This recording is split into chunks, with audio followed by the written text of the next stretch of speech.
Hi guys, welcome to today's video. As you can see, I'm in quite a different avatar today from the usual. The idea behind this video really is to create a makeup look that I would do for myself if I was getting married in December 2023. When I got married in Jan 2017, all my looks were crafted to bring that perfect balance together for traditional meets modern. I feel like the definition of modern, however, changes so often. And today's look is very muted, elegant. It has pinks, rose golds and yellow golds as well. This video is packed with so many technique driven tips and tricks, so whether you're a bride yourself, a bridesmaid or simply a wedding guest, there's going to be something for you to take away in it for sure. I think I should do more such videos, so after you finish watching this video, if you think so too, definitely sound off in the comments. There's also a giveaway in this video, as there are with all my daily uploads through December through Vlogmas 2023. Let's not make this intro any longer and let's dive right into it.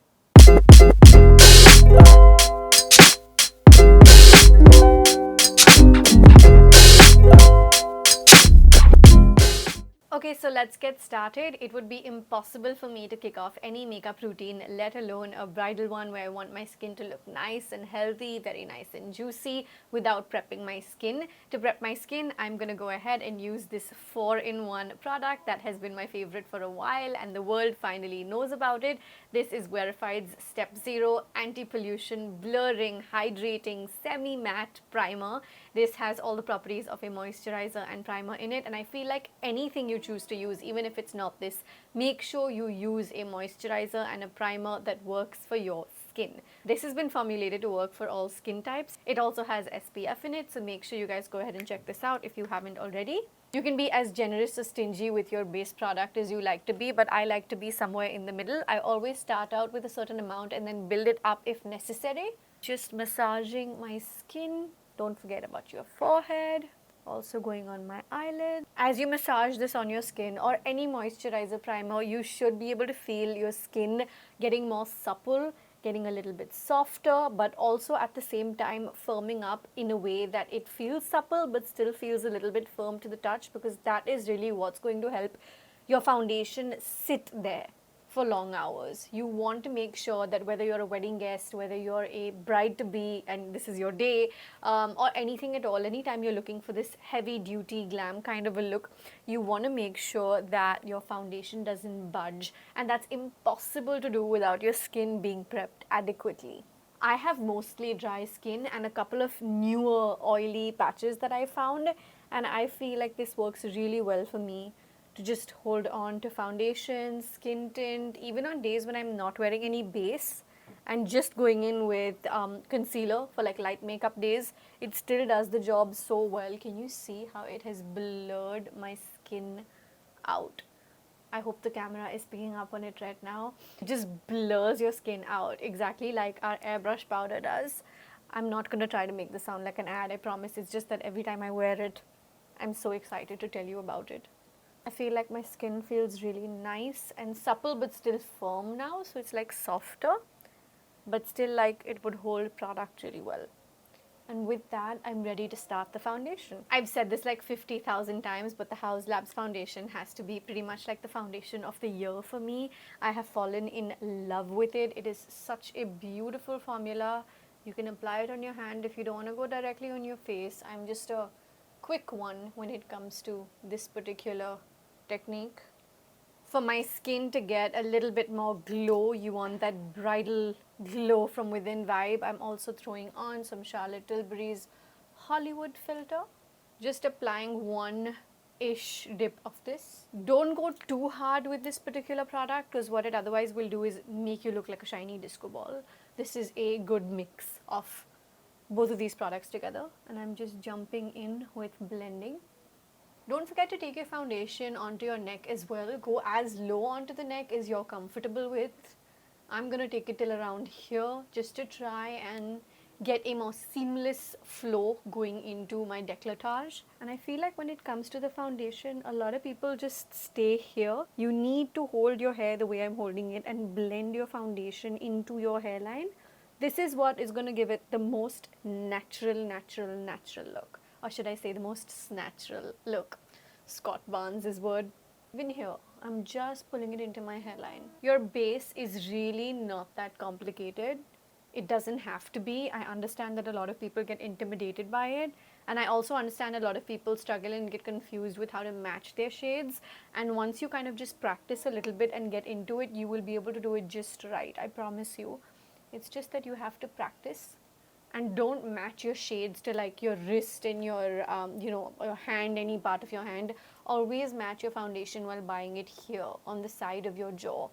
That is the most apt shade, especially if you want to use one shade all over your face. There are so many pros out there who don't use just one shade of foundation. They use different shades of foundation depending on where they're applying. That's something we can touch upon in a separate video, things that I would do differently or you would do differently from a bridal makeup professional.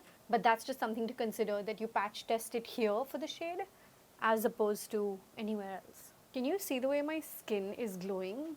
And I feel like this product is just fantastic for that. It's the Hollywood Flawless Filter. I wear it in the shade number 4. And it just works so beautifully for that healthy feel. On not like bridal glam days obviously, but like for regular glam days also, I also wear it under the Fenty Easy Drop Blur Skin Tint, which it performs really well with. Checking on camera, one of the things that you should do if you're doing your own makeup on your big day, or if you're a wedding guest for somebody who's close to you, you're a bridesmaid, whatever it may be, get up and go near like the window and see your makeup in natural daylight. I feel like not all of us have the perfect lighting in our bathrooms. I know I definitely don't, which is why I come and switch the lights on here anytime I need to get ready. But I feel like just getting up and going and taking a mirror and checking your makeup in natural daylight is one of the best ways to know how your base is truly looking, especially when it comes to the base. With everything else, I feel you can play around with, but your skin must look like skin. I've said this for years and I'll say it again. Anytime somebody comes up to me and says, your foundation looks fantastic, it always makes me feel a little bit like, okay, thank you, but I know it's a compliment, but thank you. I love when people say, your skin looks great today. You know what I mean? Because that really truly is the compliment we all want when we're wearing makeup, and we still want our skin to look natural. Accentuated but still natural. I'm wearing the Dior Skin Correct Concealer over here. I am going to go ahead and list all of the products I'm using down below and tag them in the video and all of that, so it'll make it easier. I just want to try and focus as much on technique talk as possible today. So here I've applied a heavy dose of concealer on the inside because I have a really deep set pair of eyes. I also have a hollow and I have pigmentation. If you look in here, you'll notice at all times, even in my vlogs when I'm not wearing any makeup, that I do have a lot of pigmentation and deeper shade, that I do have a lot of pigmentation on the innermost corners. So I'm going heavy-handed just on the inside, but I'm not applying a thick layer of concealer. It is a very thin, see this? It's very thin. It's not like building up. And a little touch on the outside, because it'll help give me that lift that I want. Taking my blender, and like one of the things I like to do when I'm applying my concealer, this is something that I struggle to do when I'm filming, but it's something I always do when I am not filming. I always hold a mirror up, and I feel like the second I hold a mirror up and my eyes are up, those creases, those folds have opened up, right? So it will help me so much more with my under eye situation. If you get lines on your under eyes, if you have dark circles like me, or if you just crease super easily, this is something you might want to keep in mind as a hack. Just keep your eyes looking up all the way till you set them. And you can see here in the outer corner, I'm following the shape of my eye and going up to give it that lift. Even when I'm closing my eyes, I'm still trying to keep my eye looking up on the inside so that my creases don't arise over there as much as possible. Listen, texture is natural and a little bit of creasing over a period of time is totally natural. Life is not an Instagram filter. You can't be literally pore free, because it's normal to have pores, it's normal to have skin with natural looking texture in any shape or form. But if you want to try and give yourself as flawless, if that's a word that we're still using, a finish as you want, just try and keep these few hacks in mind that will really keep your base looking great. Also, I've said this before, again, so many things that I've definitely said before, I'm tapping down, I'm not dragging my sponge. I'm making sure to tap, which builds more coverage. You will get more out of a limited amount of concealer that you're using. Your product will be optimized for usage. and at the same time you want to make sure that you're not dragging your under eye skin. It is the thinnest skin on your face, and you absolutely want to make sure that you're not damaging your skin in the process of doing your makeup. I also am taking the concealer and going over my lid. The reason I'm doing this is because I don't apply eye primer separately. If you choose to apply eye primer separately, that's totally fine. There's nothing that's wrong or right. We all make our own individual rules when it comes to makeup. This is what I find works for me. Now I'm going to keep myself looking up or looking straight and avoid looking down, but I have to look down. I just realized to find my product. The irony of that. I've got my little mix of Fenty's banana powder with my airbrush powder loose over here. Quickly, I'm gonna just give this a touch up because I don't want to land up setting the creases. I want to try and set with as much lack of crease as possible. There you go. And I don't mind leaving a little bit of a heavy bake because I feel like it just makes my skin look that much better, to be honest. I do have dry skin, but these two powders together don't dry my under eyes out. They don't make me feel uncomfortable. If you're using any other powders that are heavier and not as fine, then you might want to apply lesser and give it a go and see what's working for you. In my experience, these two work for me just fine. Okay, if you have been following me for a while, you will not be surprised by this at all. I have my airbrush powder over here from Wearified, the compact one. I like to use this at the very end of my makeup, but on days when I need my foundation to last really nice and long, I also loosely just apply a little bit on my base level, which is where I'm at. I'm taking a very, very, very light layer. I'm not taking too much product because, believe it or not, I am going to apply a couple of cream products, and if I apply very little, it doesn't interfere with the cream products either.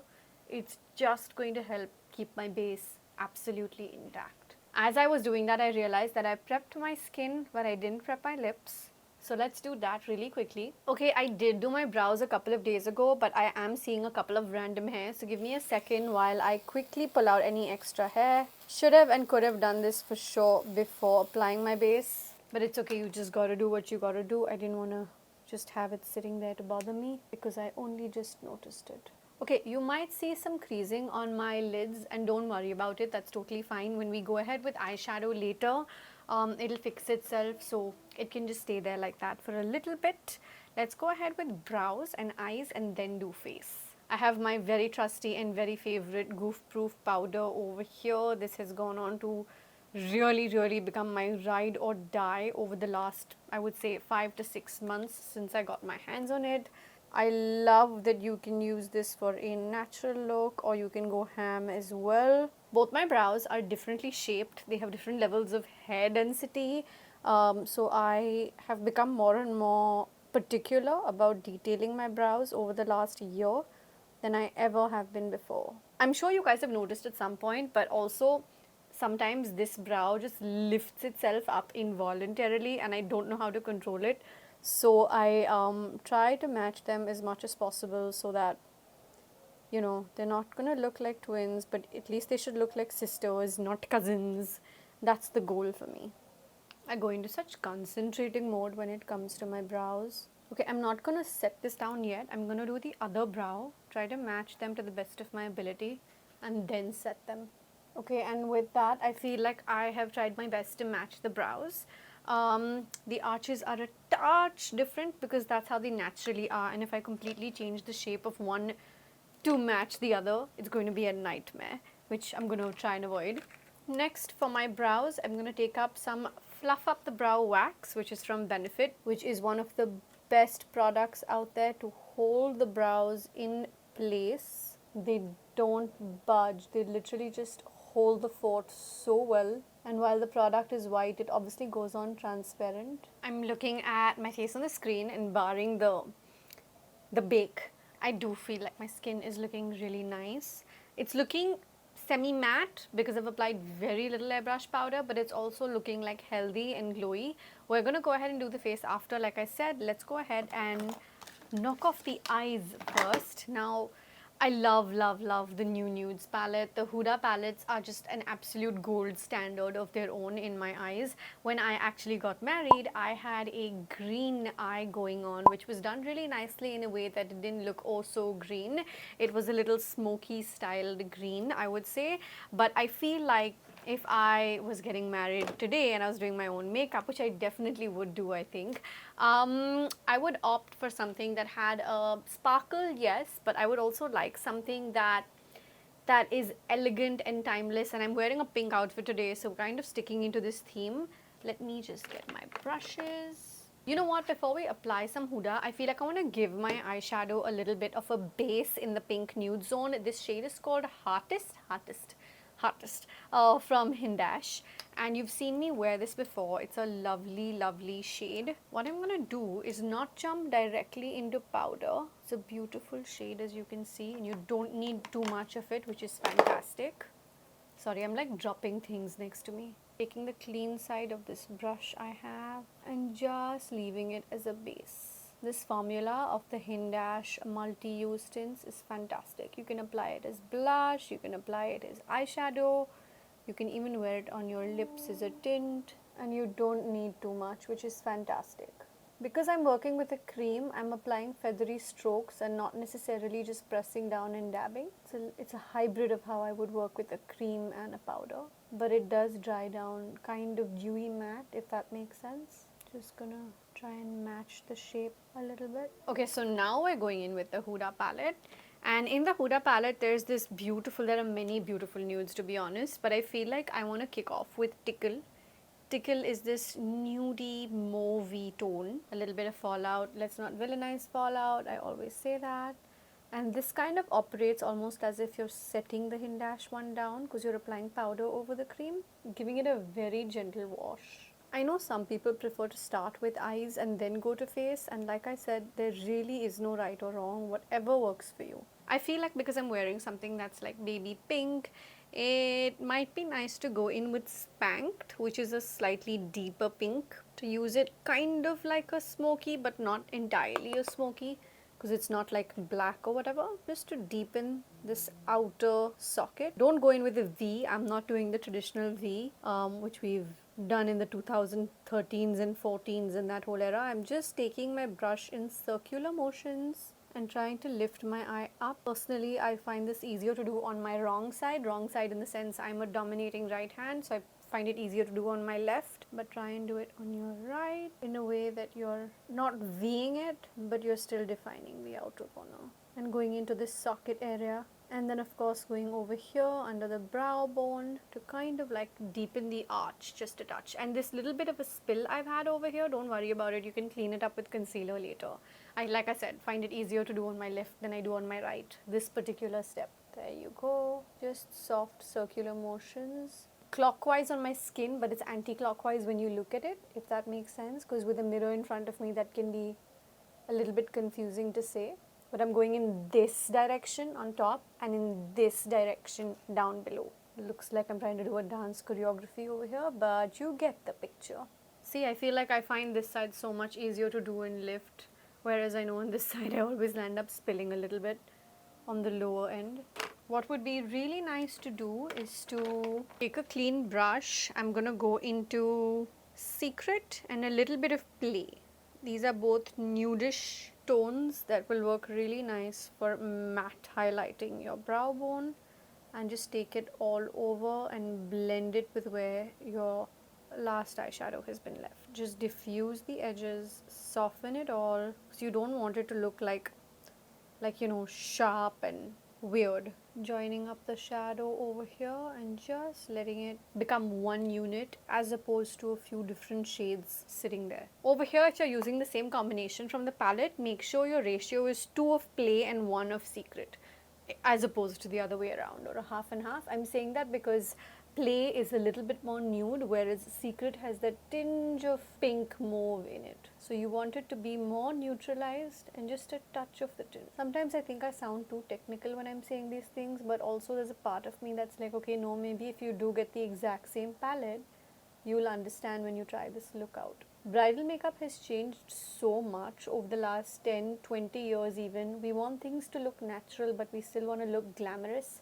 And I feel like that balance, the dance of the balance, is really, really important to find the right sweet spot on. Okay, we're not done yet because clearly my inner corners are left. There's clearly no sparkle What I'm going to do is give you two options over here. If you're doing this for a little bit more of an evening look, there's a beautiful shade called Kinky which complements Spanked really, really well.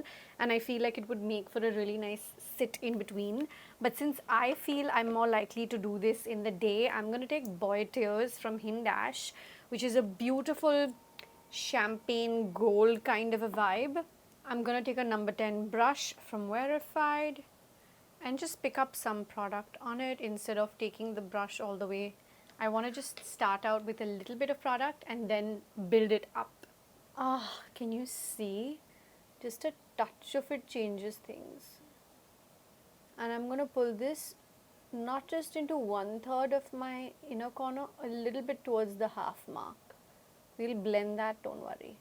It has such a beautiful shine. You are applying liquid over powder in this case, but you're also going to set it again with another powder, and these formulas are all very fine and very lightweight. I feel like that's the beauty of like premium makeup formulations. They are just perfect to play around with, and they really let you unleash the artist side of you, perhaps, where you can play around with, experiment, and just mix different things together that complement each other really, really well. Going back into this palette over here, and Daydream is a beautiful shade that you can actually move around with your finger. Let's see if I can work with it with the brush though, because I feel like some of these perform better with the finger. Let's see. With me saying let's see, I feel like I should tell you, make sure that you do a little bit of a makeup trial on yourself if you're going to be doing your own makeup on the big day. Even as a wedding guest or a bridesmaid, I would say that if it's somebody who's really close to you, with makeup, the more you practice, the better you become at it. So it just kind of goes without saying that you should try and see what kind of a look you want.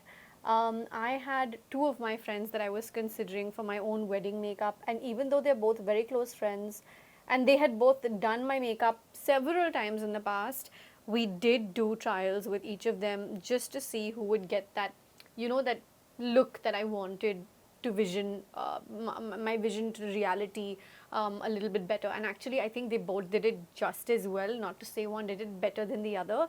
It's just that one worked out rather than the other for that particular time period. But I do feel like if you're doing your own makeup, it just absolutely makes sense to give it a go and do a little trial with yourself.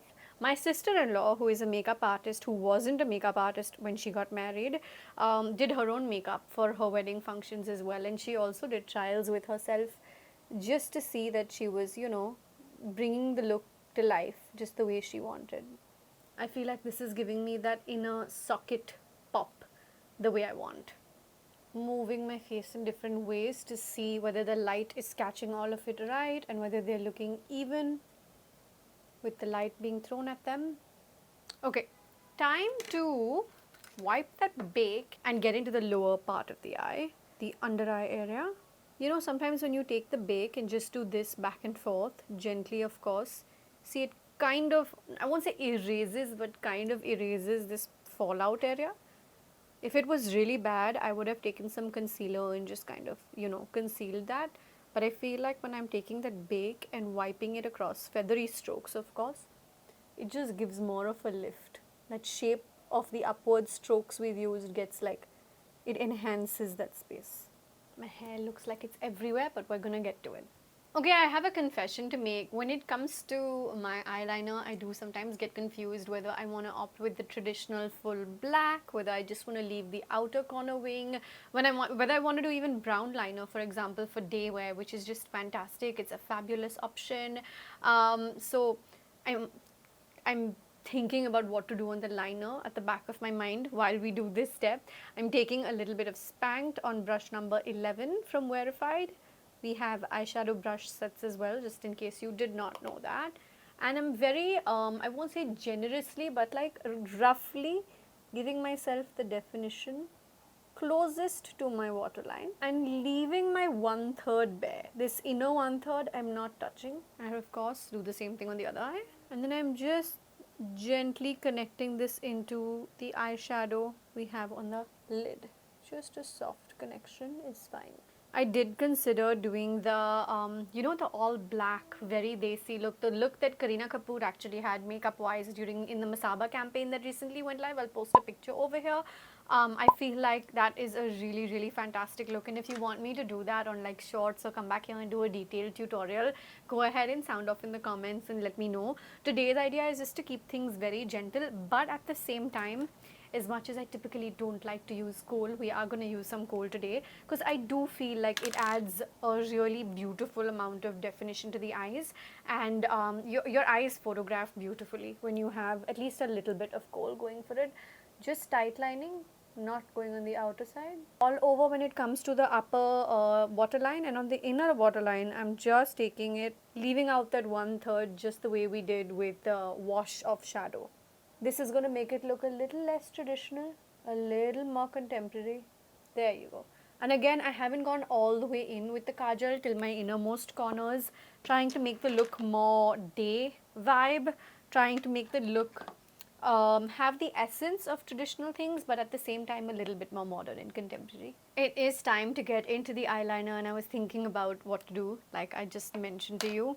I think I've taken the roller lash liner, the roller lash is the mascara version of this from Benefit, and I'm just going to give myself a little bit of a wing. I love a good wing, so let's just work with it and I'll tell you what I've done. I feel like I should just stop here. This is what I've done. I feel like just this much of a wing that just connects the outer side, and you just go into where before your eyeball even like kind of starts on the lid. I don't know if I'm explaining this correctly. Let me try again. The idea is to take the wing, have the lower line follow the shape of the eye like I did, and then you connect it to the lid and you end it before this eyeball even starts. That kind of will accentuate your eye. It'll give it that lift because it's following the shape of your natural like eye shape.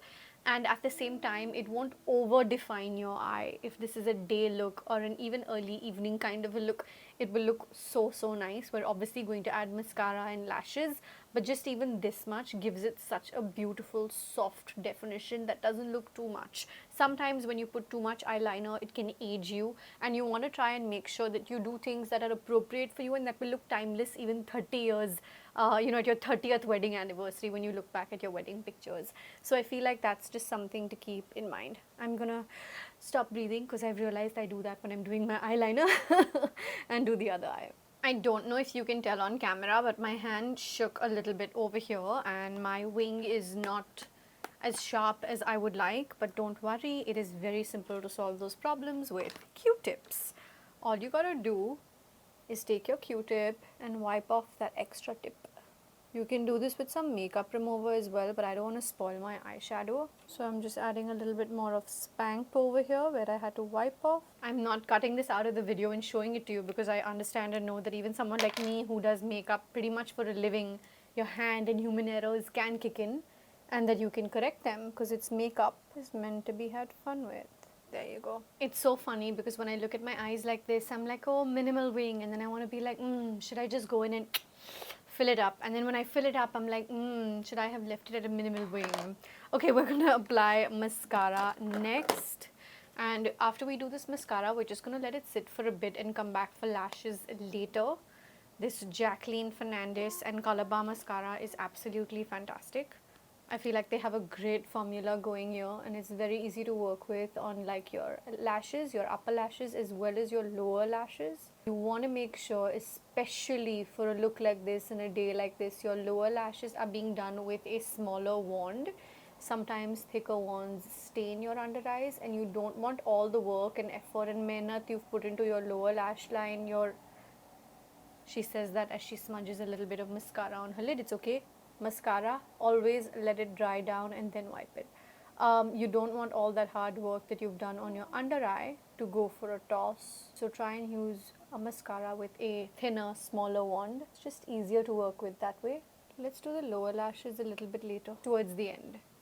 I have to wipe off some mascara from 2 spots. We're gonna let it dry and then come back for it, like I said. If you try to wipe wet mascara, you're going to have a smoky eye or a panda eye situation.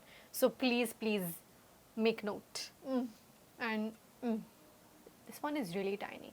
I think this one is more visible. Okay, let's contour. Let's contour. Let's contour. I've got dark from the Makeup by Mario. Dark, na? Yeah, dark. The shade is dark. From the Makeup by Mario set of products. This is a cream to powder formula. It's from their sculpting range. It is so beautiful. I like to apply with a brush. You can even just directly blend with the brush, but I feel like if you are a little bit clumsy with cream products, like I know I am for sure, I would go in with a blender. When it comes to cream products, there truly is nothing like a blender. But I wouldn't apply with a blender, I would apply with a brush. I'm using brush number 5 from Wearified because I feel like that gives you the shape correctly. And then you can just blend with a blender. Sticking to medium level application, not going too hard because we are going to apply powder over this to add that definition. I went through, I think, maybe about a year without any contouring on my jaw, and I feel like ever since I've gone back, I'm like, why did I stop contouring my jaw? Again, I'm dabbing and I'm not rubbing.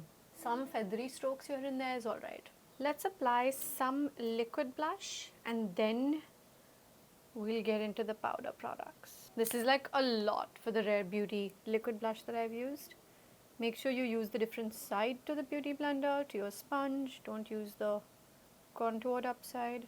It's my favorite non-powder blush. It's so stunning. It just looks like my skin but better. My skin but naturally glowing. Let's replicate the same thing on the other side. Okay, it's time to go into powder products now. I like my powders really nice and finely milled.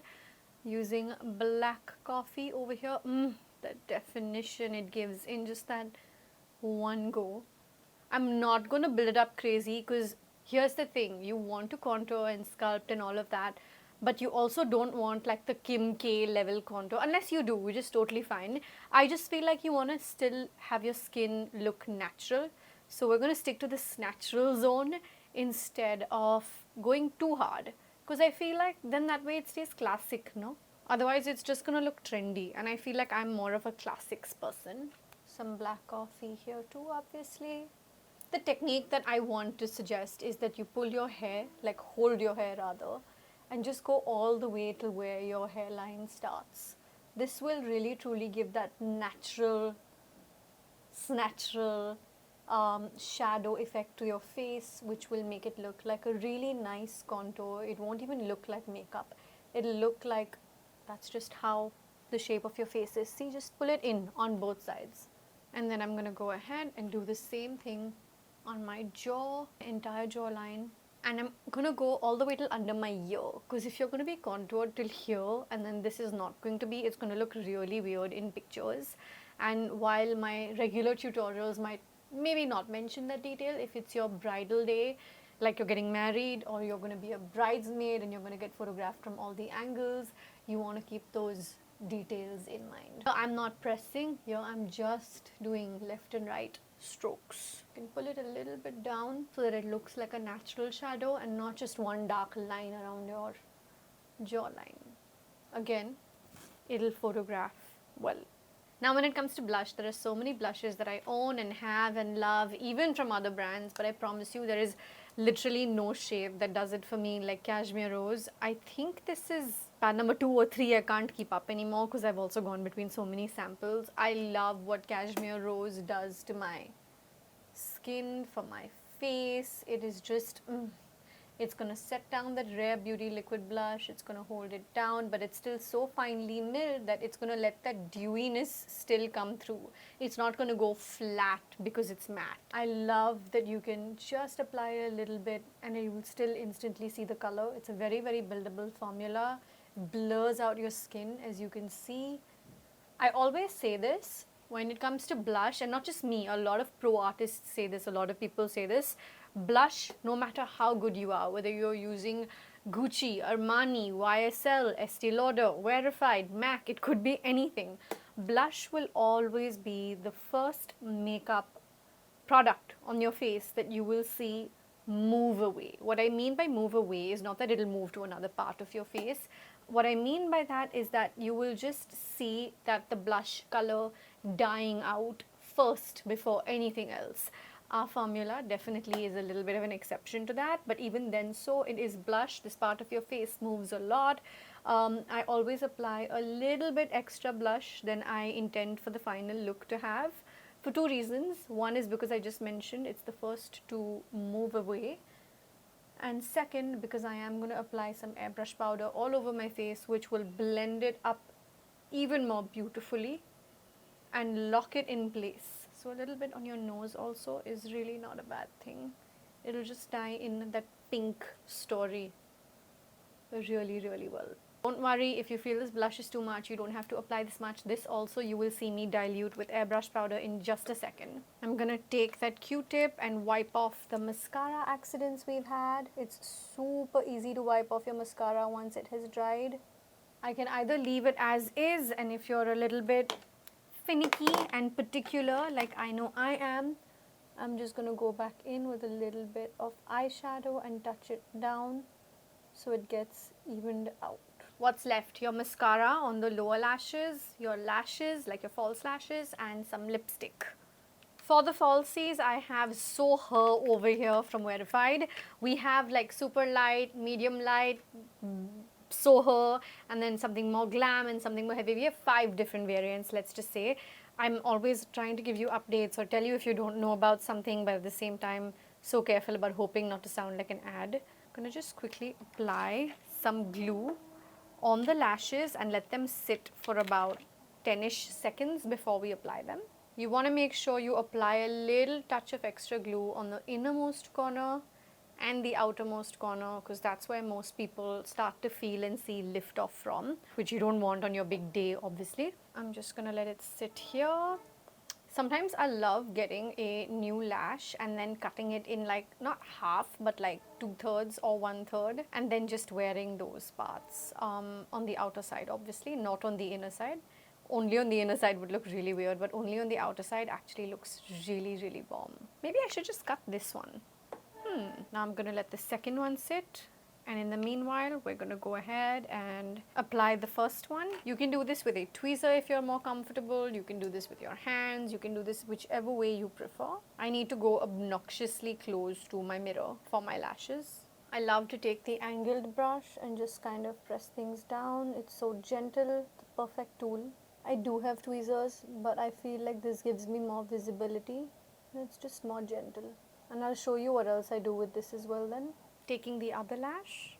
If you're wondering how to wear lashes in general, I'm gonna go ahead and leave the link into a very specific shorts down below that I have posted. Definitely take a look at that. Lashes just transform the look. They just do. Like, I love mascaras, and yes, there are days when I'm like, keep it casual. But the second you add a lash, it just changes the game. Here's what I like to do after I apply the lash with the same brush. I just like to merge my natural lashes with the falsies, with the spoolie end. Just makes it all come together so beautifully. Okay, I did spend a couple of minutes just pressing these down to make sure that they're sitting properly. What's left? Let's do the lower lashes, and for the lower lashes I'm just going to do a proper wipe down of this brush, this wand, as I'm pulling it out, because I don't want any mess on my under eyes. That is a no-go zone for me. Even though I know I can wipe it, my under eyes with the dark circles and the concealer and the baking, it's going to become a little bit of a khichdi if I make a mess there. I went ahead and made a mess over here a little bit. It's okay, we'll wipe it. It's closer to the lash line than it is to the under eyes. Where is the rest of this mascara? Okay, let's go in with some highlighter. Sticking to the theme of keeping things a little bit pinky, I feel like I want to use Morganite. Initially, I was going to use Citrine to add a little yellow gold finish. Maybe we'll mix them. Super, super, super finely milled. Very buildable. Gonna just, so nice to go over. Just gonna build it up on top a little bit. Touch of it on my brow bone for those pictures. Should I add some yellow in there, or should we just stick to the pink zone? Repeating the same way, going right on top. and then building up a little bit upwards just to kind of match it. Gonna take a little bit of this and apply it on the bridge of my nose, old school style, and then of course match the brow bone shine. I also want to apply a dot here in the middle and a little bit on my chin. Should we add some yellow in there? Should we skip the yellow? I feel like it might be interesting to throw in just a touch of yellow. So even though some of you might be like, no, don't use anymore, I feel like just a small touch of yellow, taking citrine and mixing it up over here. See, it's just giving that more. Yeah, this was a good idea. I go in slightly circular motions in this area. I know that different people have different preferences when it comes to their highlighter brushes. Some people prefer the fan brushes. For me, this gives most control. Brush number 2. And before we go do lips as the very last thing that we're going to do, I'm going to take some of that compact airbrush powder and just go onto my bronzer, my contour, and below it, a little bit over the highlighter here so it doesn't look like I'm sweating. Even if I go on the cheek, I'm not going to go into the highlighter region, or you can apply this before your highlighter and go everywhere. What this is going to do is not kill the glowiness of your face, but it's just going to keep it in place for a really nice long amount of time. You can see the light is obviously making my forehead shine a little bit, which is also a result of course, Hollywood filter. But my skin is still looking healthy. It's just that now it's going to last a lot longer through all that dancing or the barat or whatever it is that you're headed for. I don't need to apply any more on my under eyes because I already have a mix of the Fenty Banana with the loose IRL. But since I feel like it always just gives me comfort to have that little bit more of a touch to stay sweat proof and hold everything down, this will help. I've left a little touch extra, as you can see, which we'll wipe down after we do the lips. Don't worry, it's not gonna whiten or give flashback or anything. I just feel like my entire face now looks airbrushed lipstick.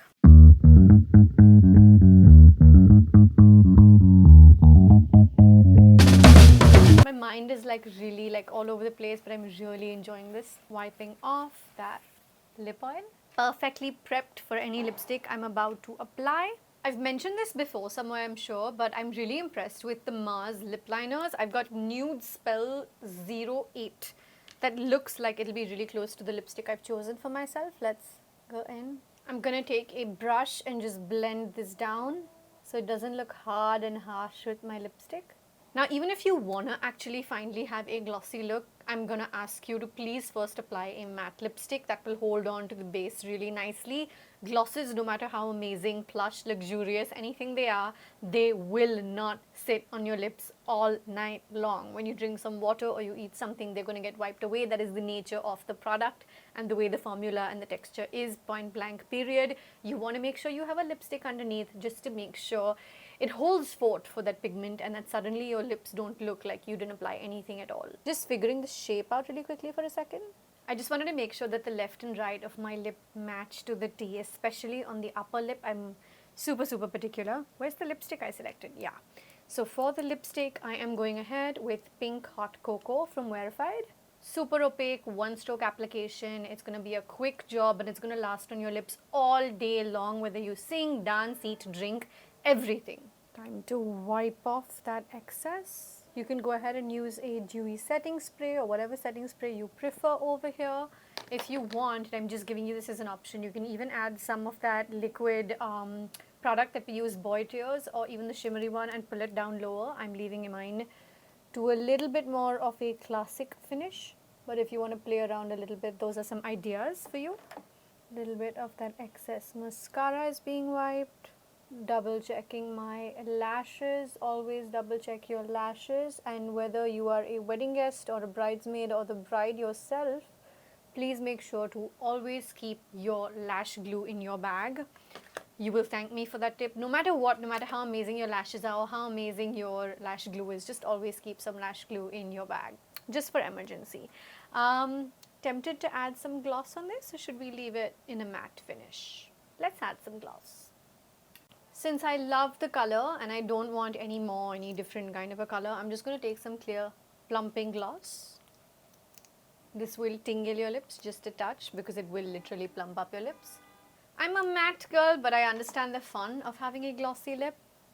And so here we are. Let me quickly do my hair and come back for some beauty shots in a second. Okay, and with that we come to the end of today's video. I really hope you guys enjoyed today's tutorial. It was more technique driven, really diving into details on how I do what and why.